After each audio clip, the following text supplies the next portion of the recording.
Hey, this is Jim Stafford here from James Stafford Photography, Talk.com Inc. And over the summer I made the boys some lights, LED light sticks, lightsabers if you want to call them. And I've actually gotten several emails and instant messages, and even a couple of my friends have called to say, how did I make them? Well, I'm going to show you. And they're not only good for kids to have fun with or light painting for a photographer, but I use them for fill lights, I use them as accent lights. They're very, very versatile and very, very cheap. The first ones I made for about $10.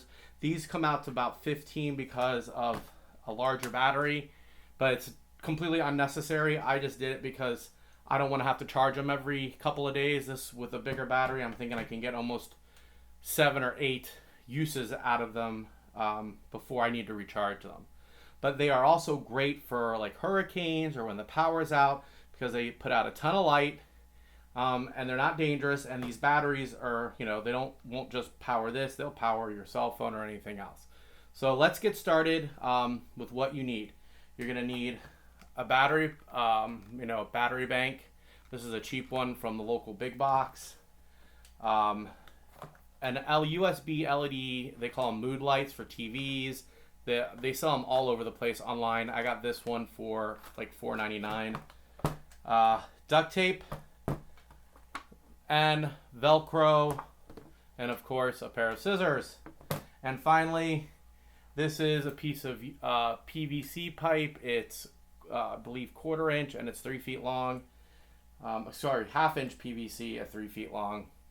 I got this at the local hardware store. I think it was $2 or $3 or something. Not very expensive.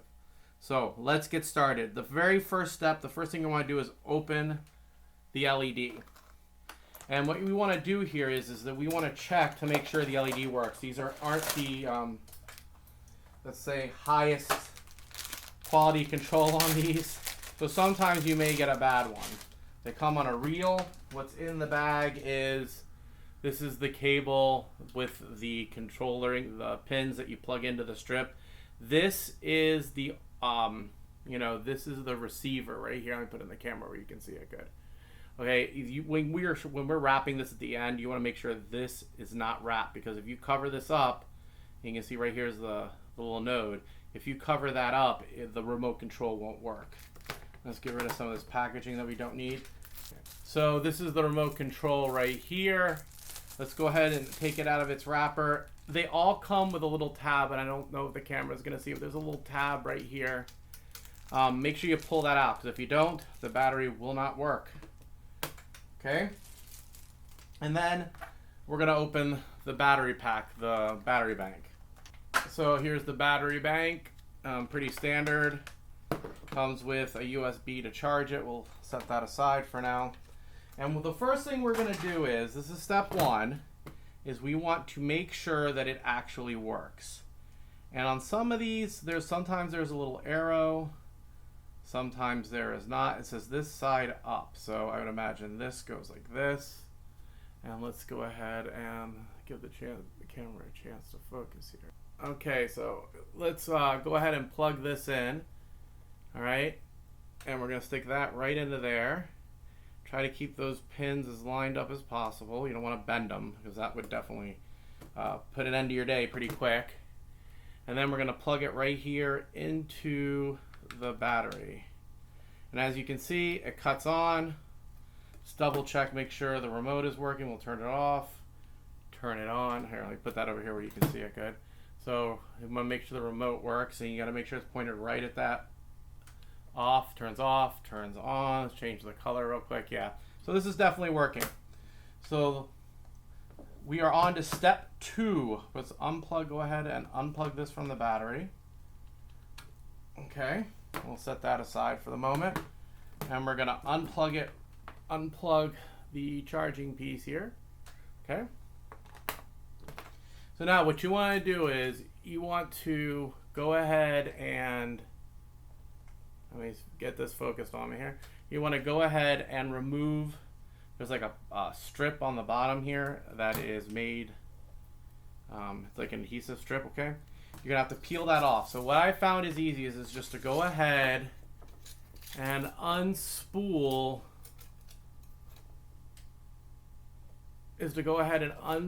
this. because it will make working on it far, far easier, okay? All right.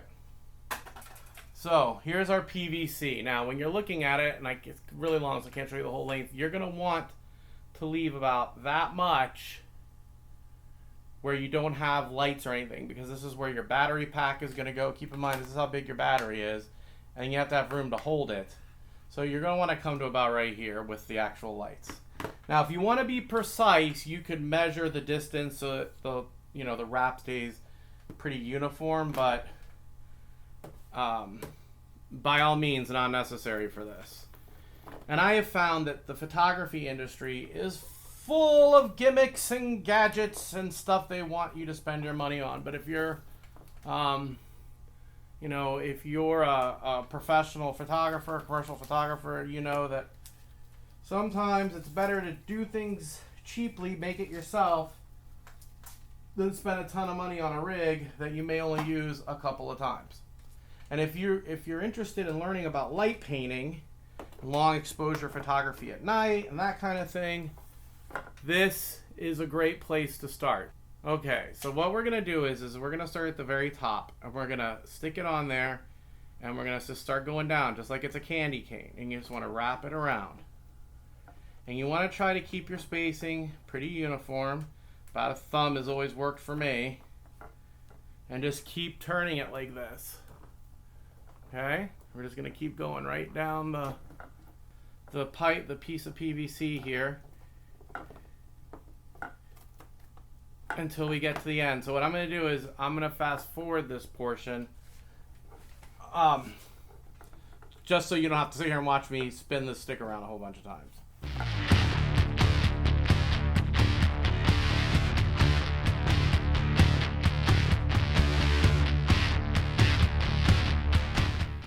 All right, now that we've gotten here to the end, okay, you're going to want this to kind of lay flat, like in that direction. That's kind of important, and you don't want to kink it too much, but you don't want this as a point of failure. You don't want the pins to bend or move or what have you. So step 3 is going to be to put the pins to tape this and strap this in, okay? All right, so here we go. We have our tape. We're going to take a piece off. Now, something else I have found after making a bunch of these, and we need our scissors. I'll cut this about right here, is that cutting the tape in half, the duct tape in half, makes it a lot easier to work with. So there we go. Now what we're going to want to do is we're going to want to get the end of our, even though there's adhesive tape on it, that adhesive tape ain't going to last long because this is designed to sit on the back of your TV. Here we go. We're just going to take it and we're going to put it over the end. And I like to go all the way around, and you're going to lose a light probably, but it's well worth it to put the tape up here because you don't want it coming loose. And we've taken these things to the beach, and I actually have a couple of the original ones laying under the table to underlight it. This is a light table that I built to do commercial work on, by the way. It works great. So this is what the end should look like when you're done. There it goes, see? Wrapped nice and tight. If you want to put a second piece of tape on it, just to give it a little extra security, probably not a bad idea. And then we're going to come down here to this end. Okay, and now here's important. See the little pins? We want the little pins to line up nice and straight. So we're going to take this that comes with it that we tested before. We are going to remove the little wire tie from it. All right. And we're going to insert it again. This side is up. Okay, come over here. All right, so we're gonna stick the pins in like that. And now when we tape this, see, this is a point of failure for this little jerry rig here. You gotta make sure it's nice and straight. So let's get that other piece of tape that we saved from the top. And what I do is I like to start right on the joint, like that, and go once around right where that joint is. Okay? And this is kind of hard for me to do because I'm trying to work around the camera. So I want to hold that straight and put it right around that joint and go around this end a couple times, working away from the end of the stick. Okay? Now that that's in place, all right, right here, let's focus in on that so you can see it good. All right, you see how it's nice and tight there, because this is, if this wiggles or whatever, it won't work. So now we're going to take our duct tape and we're going to make a few more pieces. I would recommend probably making 4, or yeah, probably 4 would be good. And I will fast forward this. So what you want is a piece that looks something like this, okay? So now, as I said before, you want to make sure to not, make sure the camera focuses in on that. Make sure you do not cover this, because then the remote control won't work. Start where that seam was again. I know from experience that is the point of failure. My first one, I realized that is, if it's going to have a problem, that is where it's going to be. But once I wrapped it nice and tight like I'm doing here, okay, it works great. And then we're going to take the other half there that we had from the piece we just made. We're going to keep going around. Now when you get here, this is important. You want to come under and kind of move the tape forward and kind of get the tape to go under the cable as close as you can underneath it, like somewhere in here, like that. And just tape that up nice and tight. See, like this. So now this part right here isn't going to move. It isn't going to wiggle. It's not going to fail. Okay? So now here's another quick tip that will make this way easy. Just rip off a short piece of tape. So here's our tape. We're going to rip off a little piece and go to the end. Focus on this. There you go. So the tape is nice and straight. Fold it out and just put some tape on it. Because what that's going to do is that's going to hold this so you can wrap it. And what we're going to do is we're going to take it, and for this part, I don't slice the tape in half. I just go around and wrap it, so I'm going to do that now.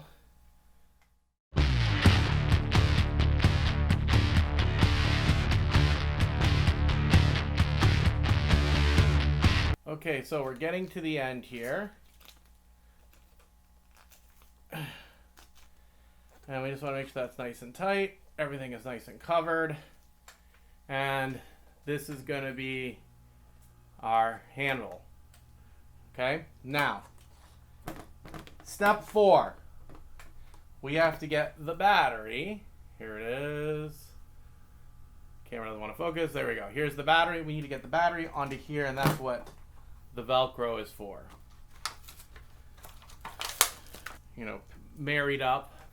Okay, and the Velcro has like a film that you're going to have to pull off. So what I do first is I measure it up. I make sure the Velcro is the same length and as straight up and down as possible, and then we're just going to cut that. Discard the extra. You don't have to, obviously it's Velcro, super useful. I use it all the time on all kinds of different stuff. So Velcro, as we all know, has 2 sides to it. It has the side that is kind of more abrasive feeling and the side that is soft. I put the soft side on the handle, the sticky side on the battery.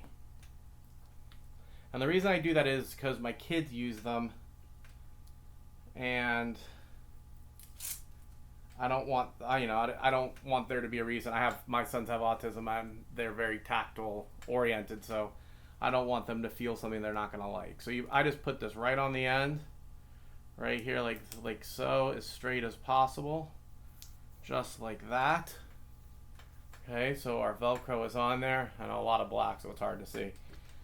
And then we're going to do the same thing, and we're going to attach this to the center line of the back of the battery. We got the backing off. We want to put it right along the center line of the battery, like so. And it looks looks like we have a little extra. So we'll just trim that. Get our scissors, peel it back a bit, and voila, no more extra. Okay, push that on there good. Manufacturer says it needs 15 minutes to set up, just so you're aware. And then this is gonna go right here, just like that. And look, it's already on there, and I'm swinging it around. So it's on there pretty good. Okay? Okay, so here we go. Our battery's on. Here's our remote. Turn it on, and there you have it. Your own, very own lightsaber. And they're really cool. As I said, they produce quite a bit of light. They'll do just about any color. And just to give you an idea of, that's supposed to be yellow and purple, covering the sensor. So you can see that these offer all kinds of stuff that you can do. Flashing, what have you. So I hope you enjoyed this quick tutorial on how to do this. By the way, the table that I'm working on right here, you can see it's clear. It's something else I built. I use it quite a bit for commercial photography because it allows me to underlight things, do cool accent lights, put gels underneath it, all kinds of crazy stuff. So if you're interested in learning how I built the table and all the stuff it'll do, let me know, and I might do another video. But I definitely wanted to show everyone how to do this. It's great for light painting, accenting photographs, long exposure. It's great if there's a storm. It's really, really super useful. So I hope you guys enjoyed the video, and I'll see you next time. Please remember to like, follow, and subscribe to my YouTube channel. You can visit my website, www.jamesstafford.name. You can call me. Our studio's at 561-201-1640, or you can send me an email to jim@gfidi.com. And again, thanks for watching.